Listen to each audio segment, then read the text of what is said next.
To integrate Figma with EventsX, you will first need to log into your account and then go to the business that you wish to integrate Figma with.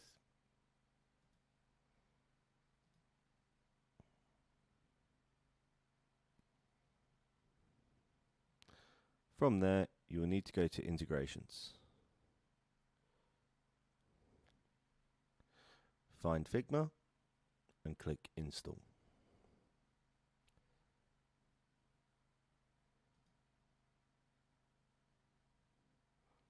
We've now successfully installed Figma with EventsX.